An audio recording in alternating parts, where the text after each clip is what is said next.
Hello friends, welcome to science classes. तर heredity आणि evolution चॅप्टरचा हा थर्ड व्हिडिओ आहे. ह्या व्हिडिओमध्ये आपण मेनली DNA स्ट्रक्चरबद्दल शिकणार आहोत. तर बघा की DNA जो आहे, ज्याला आपण डिऑक्सिरायबोन्यूक्लिक ॲसिड असं म्हणतो, हा एक वंडर मॉलिक्यूल आहे. बरोबर आहे. हा एक महत्त्वाचा असा आपण काय म्हणणार त्याला most important molecule in our life. तर आता DNAची जी डिस्कवरी आहे, तर साधारणपणे आपण थोडा हिस्टॉरिकल बॅकग्राऊंड बघू की साधारण 1869 मध्ये बघा Friedrich Miescher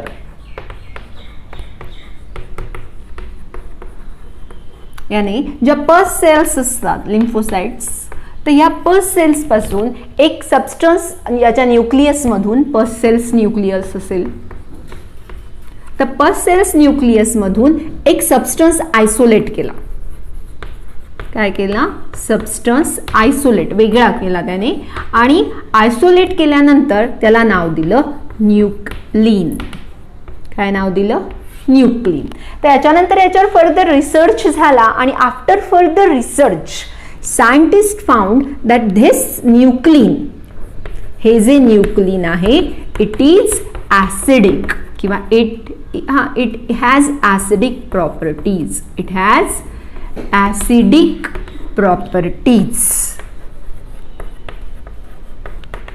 and hence it is called nucleic acid. Nucleic acid. तर न्यूक्लियस मध्ये सापडणाऱ्या ॲसिडिक सबस्टन्सला काय नाव दिलं गेलं? Nucleic acid. म्हणजे ही 1869 मध्ये फ्रेडरिक मिशरने ॲक्च्युली पहिले, त्याला जरी DNA नाव नसलं तरी हे न्यूक्लिक ॲसिड्स त्याने पहिल्यांदा काय केले? डिस्कवर केले. मग आता आपल्याला बघायचे की न्यूक्लिक ॲसिड्स दोन प्रकारचे असतात. हे आपल्याला माहिती आहे की nucleic acids are mainly of two types, DNA and RNA. Okay. तर आपल्याला सध्या तरी DNA स्ट्रक्चर बघायचं आहे, पण आपल्याला त्याचबरोबर RNA स्ट्रक्चर पण बघावं लागतं. म्हणून आता आधी आपण DNA स्ट्रक्चर बघू. तर आता इथपर्यंत तुम्हाला कळालं. तर आपण बघतो आहोत DNAचं स्ट्रक्चर. Structure of DNA.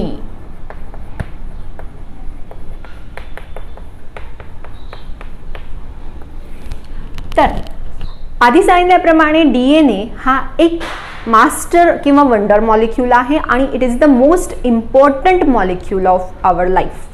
तर जसं की बघा, एक बिल्डिंग बनवण्यासाठी एक नकाशा लागतो, map. A map is necessary for what? For construction of a building. कुठे कसं बांधायचं, काय ॲटलिस्ट एक आराखडा तरी लागतो. तसं एक पूर्ण लिव्हिंग ऑर्गॅनिझम बनवण्यासाठी सुद्धा एका मॅपची, एका ज्याची गरज असते, त्याला आपण थोडक्यात काय म्हणणार आहे? DNA. म्हणजे DNA आपला मॅप आहे आपल्या बॉडीचा. जसं आपण आरशामध्ये स्वतःला बघतो, मग आपले हाईट असेल, आपले इतर सगळे फीचर्स असतील, हेअर कलर, बॉडी कलरचा, स्किनचा कलर, कलर ऑफ आईज, किंवा आपल्या पूर्ण बॉडीची organisation, shape of the ear, nose, lips, हे सगळं, आणि इव्हन आपल्या आतल्या अवयवांच्या पोझिशन्स, आतल्या अवयवांमध्ये होणाऱ्या काय असतील त्या कॅटाबॉलिझम, अनाबॉलिझमचं आतमध्ये ज्या सगळ्या ॲक्टिव्हिटीज होतात, या सुद्धा कंट्रोल करण्यामागे काय असतो? DNAचा हात असतो. हे महत्त्वाचं आहे. मग आता आपण DNAचं स्ट्रक्चरमध्ये DNAचं जे स्पेसिफिक मॉडेल आहे बघा, आपण DNAचं जे स्पेसिफिक मॉडेल आहे, हे मॉडेल 1953 मध्ये Watson, James Watson and Francis क्रिक यांनी 1953 मध्ये पहिल्यांदा एक स्ट्रक्चर मांडलेलं आहे DNAच्या. त्याच्या आधी बऱ्याच जणांनी आणि त्यांनी पण बऱ्याच वेळेस बरेच स्ट्रक्चर मांडले, पण जे सध्या आपण स्ट्रक्चर बघतो आहोत, हे जे आहे याला डबल हेलिक्स स्ट्रक्चर म्हणतात.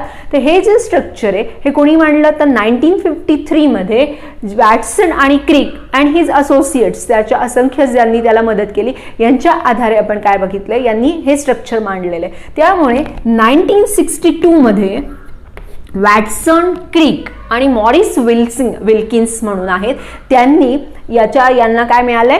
फिजिओलॉजी म्हणजे मेडिसिन मधलं काय मिळालेलं आहे? नोबेल प्राइज मिळालेलं आहे. यांच्याबरोबर लक्षात घ्या, रोझालिंड फ्रँकलिन नावाची एक सायंटिस्ट होती लेडी. तर यांनी DNAचा जो फोटोग्राफ्स असतात जे स्ट्रक्चर्स असतात डीएनएचे त्याचे जे फोटोग्राफ्स काढलेले होते, हे जे फोटोग्राफ्स असतात ह्या फोटोग्राफ्स काढण्यामागे तिचा खूप महत्त्वाची मदत होती. पण दुर्दैवाने 4 वर्ष अगोदरच तिची डेथ झालेली असल्यामुळे तिला काही नोबेल प्राइज याचं मिळालेलं नाही. म्हणजे तुम्हाला आता 4 सायंटिस्ट कळालेले, James Watson, Francis Crick, Maurice Wilkins आणि रोझालिंड फ्रँकलिन. तिघांना तर नोबेल प्राइज विभागून मिळालेले आहे, पण फ्रँकलिनची होती Rosalind Franklin, due to her death तिला काय नोबेल प्राइज मिळालेलं नाही. तर मग आता आपल्याला डीएनएचे स्ट्रक्चर बघण्याआधी आपण आता एवढी हिस्ट्री पुरेशी आपल्याला की कोणी शोधलं आणि कुठलं मॉडेल बघणार आहे. आपण बघणार आहोत वॅटसन आणि क्रिकचं डबल हेलिक्स मॉडेल. तर मग डबल हेलिक्स मॉडेलमध्ये आता आपण बघू की डीएनए बनलेला कशाचा असतो. DNA is a polymer. DNA काय आहे? एक पॉलिमर आहे. मग आता पॉलिमर म्हणजे काय? तर पॉलिमर म्हणजे एक मोठं पदार्थ, मोठं युनिट, छोट्या छोट्या युनिट्सने बनलेलं असतं. उदाहरणार्थ आता तुम्ही वॉल बघितलेले असतात, तर वॉल्स कशाने बनलेले असतात सांगा? तर विटांनी बनलेले असतात. विटा म्हणजे ब्रिक्स आर मोनोमर्स. ओके, आणि वॉल इज अ पॉलिमर, भिंत ही पॉलिमर आहे. विटा हे एक सब युनिट आहे छोटंसं जे रिपीट होते. विटा विटा असंख्य विटा लावल्या जातात आणि म्हणजेच काय होतात? मोनोमर्स. एक युनिट, मोनोमर्स आर कंबाइंड और दे आर जॉइंड. मोनोमर्स काय केल्या जातात? जॉईन केले जातात, रिपीट केले जातात आणि काय तयार होतात?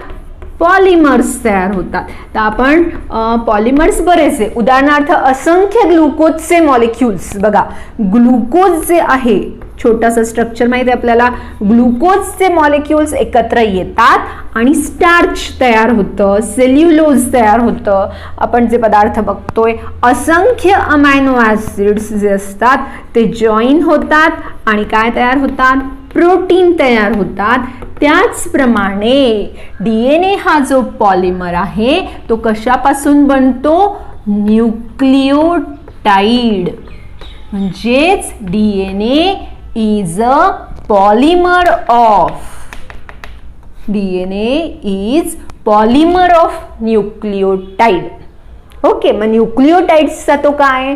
पॉलिमर आहे. म्हणजे असंख्य nucleotide, millions of nucleotide are join together to form a large macromolecule. खूप मोठा, मॅक्रो म्हणजे मोठा, मॅक्रो मॉलिक्यूल तयार होतो, ज्याला आपण काय म्हणणार आहोत?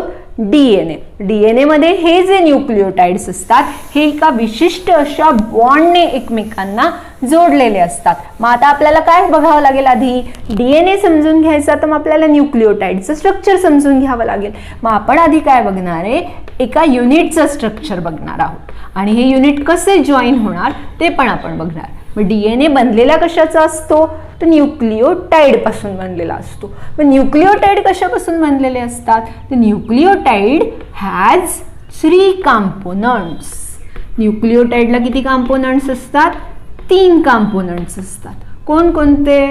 तर फर्स्ट इज अ शुगर, ज्याला आपण पेंटोज शुगर म्हणणार. काय म्हणणार? Pentose sugar.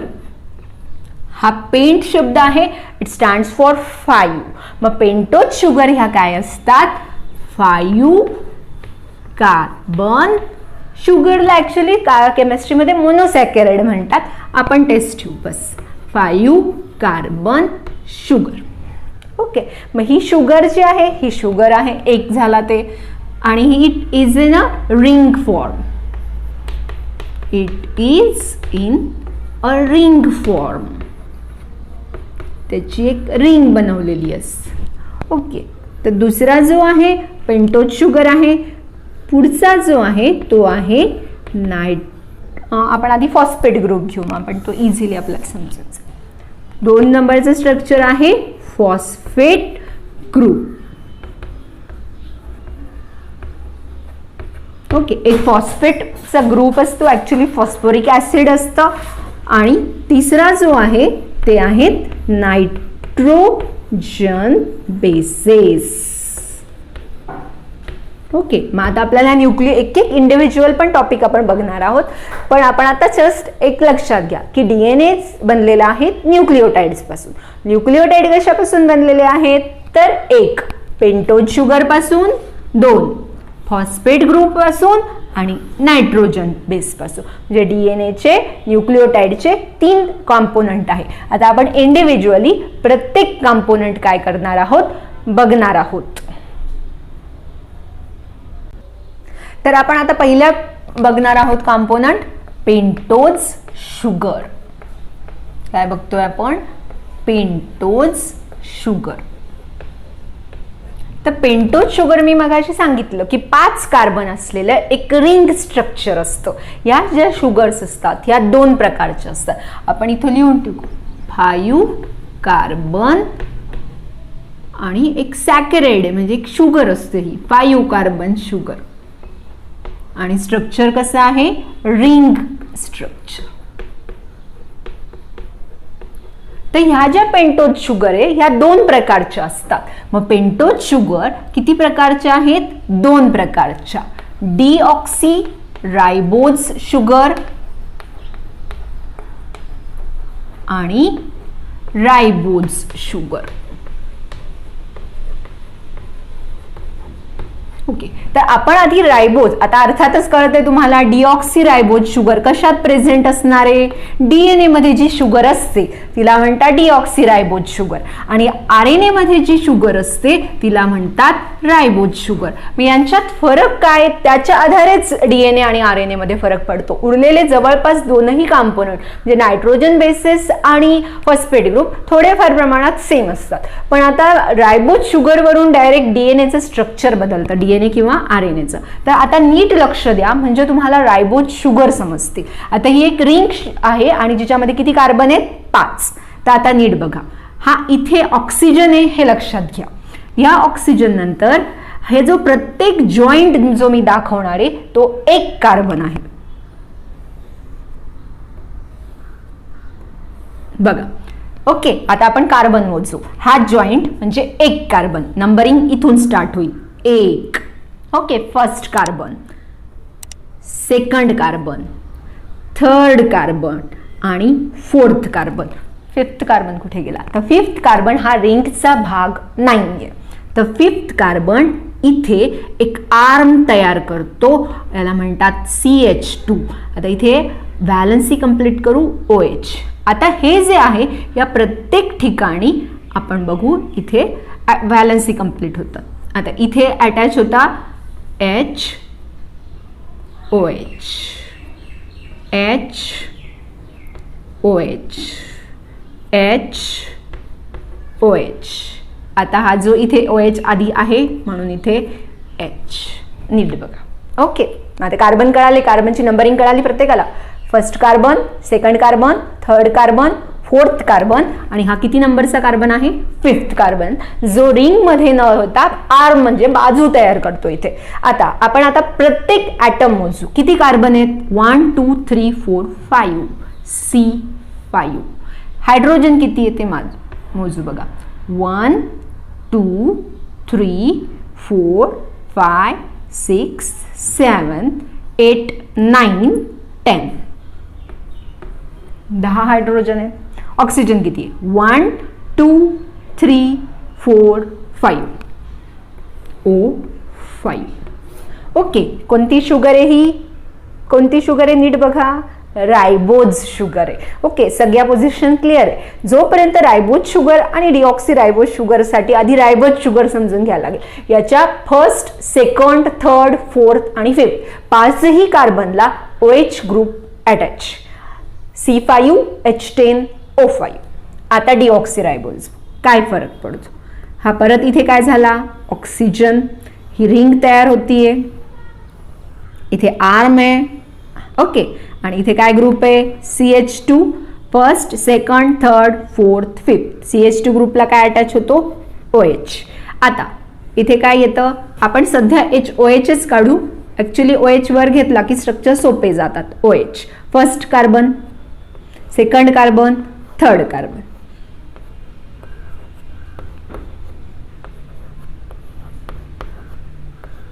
ओके. फरक कळाला तुम्हाला कुठे फरक आहे सांगा बरं. इथे OH इथे H म्हणजे इथे काय D म्हणजे काय लेस.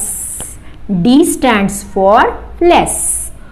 ऑक्सी स्टँड्स फॉर ऑक्सिजन, म्हणजेच 1 ऑक्सिजन इज लेस.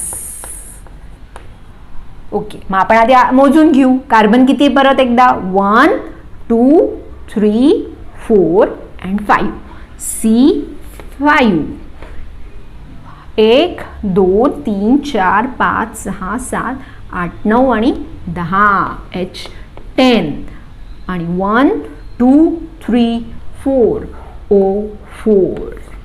ओके, बघा एकदम क्लिअर आहे आपलं की डीऑक्सीरायबोज म्हणजे 1 oxygen less in a ribose sugar. ह्या रायबोज शुगरमध्ये एक ऑक्सिजन ॲटम काय केला जातो, लेस केला जातो. इथे 2 OH आहे, इथे एकच OH. हा जो OH असतो हा फंक्शनल ग्रुप असतो. आता फंक्शनल ग्रुप म्हणजे काय, तर फंक्शनल ग्रुप म्हणजे असा ग्रुप जो रिॲक्शन मध्ये पटकन भाग घेतो. मग आता याच्यामध्ये 2 फंक्शनल ग्रुप आहे, मग हा जास्त रिॲक्टिव्ह असतो. याच्यात एकच फंक्शनल ग्रुप आहे, मग हा कमी रिॲक्टिव्ह आहे. आणि जेनेटिक मटेरियल स्टेबल असणं गरजेचं आहे. RNA 2 OH ग्रुपमुळे थोडा अनस्टेबल होतो, पटकन रिॲक्ट होतो कोणाशी पण. मग तो कमी रिॲक्ट व्हावा म्हणून DNA मध्ये एक हायड्रॉक्सिल ग्रुप म्हणतात त्याला. कोणता ग्रुप म्हणतात, हायड्रॉक्सिल ग्रुप. Hydroxyl group. तर मग हा जो हायड्रॉक्सिल ग्रुप आहे 1 जो तो इथे फक्त H, हायड्रॉक्सिल ग्रुप नाही गेला, ऑक्सिजन कमी झाला, H तर आहेच ऑलरेडी. मग 1 oxygen is less in deoxyribose sugar. म्हणजेच DNA मध्ये कोणती शुगर वापरलेली असते, ही शुगर वापरलेली असते. आणि RNA मध्ये कोणती शुगर वापरलेली असते, रायबोज शुगर वापरलेली असते. म्हणजे आता आपल्याला DNA आणि RNA मधल्या शुगर्सचे एकदम क्लिअर आहे की DNA मध्ये कोणती शुगर असते, डीऑक्सीरायबोज, RNA मध्ये रायबोज. डिफरन्स काय, तर 1 ऑक्सिजन इज लेस इन, आणि कुठल्या पोझिशनला आहे, पोझिशन पण लक्षात घ्या, at second position. Second position जो आहे त्या पोझिशनचा OH ग्रुपच्या ऐवजी DNA मध्ये काय काढायचा, H ग्रुप काढायचा. कारण आपल्याला न्यूक्लियोटाइड स्ट्रक्चर्स कळायचे, मग आपल्याला हे स्ट्रक्चर्स कळालेच पाहिजे. ओके, आता आपण सेकंड ग्रुप बघतोय. सेकंड जो कंपोनंट होता त्याचा न्यूक्लियोटाइडचा तो आहे फॉस्फेट रॅडिकल किंवा फॉस्फेट ग्रुप, ज्याला आपण म्हणू, याला फॉस्फोरिक ऍसिड पण म्हणतात. काय म्हणतात, फॉस्फोरिक ऍसिड. ओके, याचा फॉर्म्युला काय आहे, तर H3PO4. ओके, तर आता हा फॉर्म्युला फॉस्फोरिक ऍसिड बघा कसं आहे. आता ऍक्च्युली फॉस्फरस हा 15, त्याची व्हॅलन्सी 5 पण येते 3 पण येते, पण म्हणजे 2 व्हॅलन्सीज आहेत त्याला. पण मग आता इथे बघा फॉस्फोरिक ऍसिडचा फॉर्म्युला OH. ओके, म्हणजे 1 2 3 4 1 1 2 3 H3PO4. हे जे आहे ॲक्वियस मीडियममध्ये हा फॉस्फेट ग्रुप यांचे हायड्रोजन जातात आणि हा एक म्हणजे रॅडिकल तयार होतो जो रिॲक्टिव्ह असतो. हा शुगरशी रिॲक्ट होतो. आपल्याला ह्या रिॲक्शन आणि न्यूक्लियोटाइड काय कसं तयार होतं ते बघायचं आहे. पण आता आपल्याला एवढं पुरेसे आहे की फॉस्फेट ग्रुप जो आहे तो फॉस्फोरिक ऍसिडचाच पण ॲक्वियस मीडियममध्ये असतात आणि याचा फॉर्म्युला आहे H3PO4. याचं स्ट्रक्चर तुम्हाला कळालेलं आहे. P 3 साईडला OH आहे आणि एका साईडला फक्त काय O आहे. स्ट्रक्चर तुम्हाला कळाले असेल. कारण आता पुढचा महत्त्वाचा पार्ट आपण जो लगेच बघतो आहोत तो आहे nitrogen basis. Okay, nitrogen basis फार महत्वाचे आहेत हे. तर हे जे नायट्रोजन बेसिस जे आहेत हे एक ॲरोमॅटिक कंपाऊंड असतात, रिंग स्ट्रक्चर तयार करतात. आणि हे जे असतात याला म्हणजे याच्यामध्ये कार्बन कशापासून बनलेले असतात, हे रिंग स्ट्रक्चर्स असतात आणि made up of carbon, nitrogen, hydrogen या स्ट्रक्चर्स पासून, ऑक्सिजन पण असतात. या स्ट्रक्चर पासून हे रिंग स्ट्रक्चर्स काय असतात, बनलेले असतात. तर हे जे नायट्रोजन बेसिस असतात हे नायट्रोजन बेसिस 2 टाइप्स असतात. 2 types of nitrogen bases.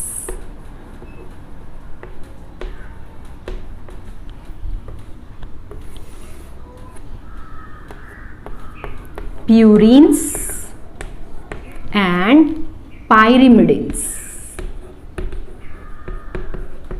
Purines and pyrimidines. मग हे जे प्युरिन्स असतात, प्युरिन्स हे डबल रिंग स्ट्रक्चर्स असतात प्युरिन्समध्ये. म्हणजे ह्या अशा रिंग्स असतात. जनरल मी एक डायग्राम दाखवते तुम्हाला असं परत असं होणार नाही की कशा डायग्राम्स असतात.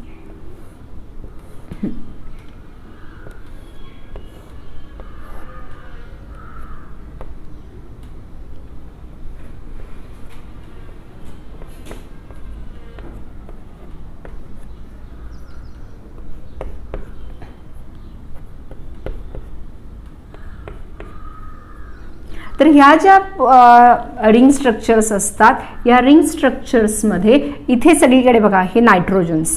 ओके, हे प्युरिनचा जनरल फॉर्म आहे. त्याच्यामध्ये प्युरिन 2 प्रकारचे असतात. सध्या हा टॉपिक तुमच्या सिलेबसच्या बाहेर येतो, मग आपण आता सध्या हा टॉपिक न बघता आपण फक्त एवढं बघू की प्युरिन जे असतात हे 2 रिंग्सचे कंपाऊंड असतात आणि प्युरिन 2 प्रकारचे असतात, ॲडेनाइन आणि ग्वानाइन. ओके, हे दोन्हींमध्ये सेम असतात. पायरिमिडिन्स मात्र 3 प्रकारचे असतात, थायमिन, सायटोसाइन आणि युरासिल. ओके, इथपर्यंत आपण आलोय की नायट्रोजन बेसिस किती प्रकारचे आहेत? 2, प्युरिन्स अँड पायरिमिडिन्स. दोन्ही रिंग स्ट्रक्चर्स आहे, ॲरोमॅटिक आणि म्हणजे हेट्रोकार्बन असतात, त्याच्यामध्ये हेट्रो ॲटम्स असतात. तर म्हणजे वेगवेगळे प्रकारचे ॲटम्स कार्बन बरोबर कंबाईन झालेले असतात. मोस्टली नायट्रोजन असतात म्हणून त्यांना नायट्रोजन बेसिस म्हणतात. तर ते 2 प्रकारचे आहे, प्युरिन्स आणि पायरिमिडिन्स. प्युरिन्स 2 प्रकारचे आहे, ॲडेनिन, ॲडेनिनचा सिम्बॉल आहे A, guanine G, thymine T, cytosine C आणि युरासिल U.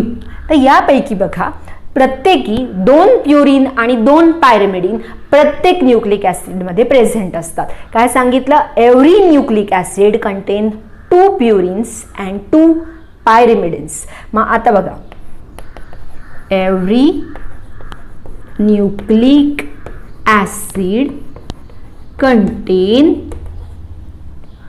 2 purines and 2 pyrimidines.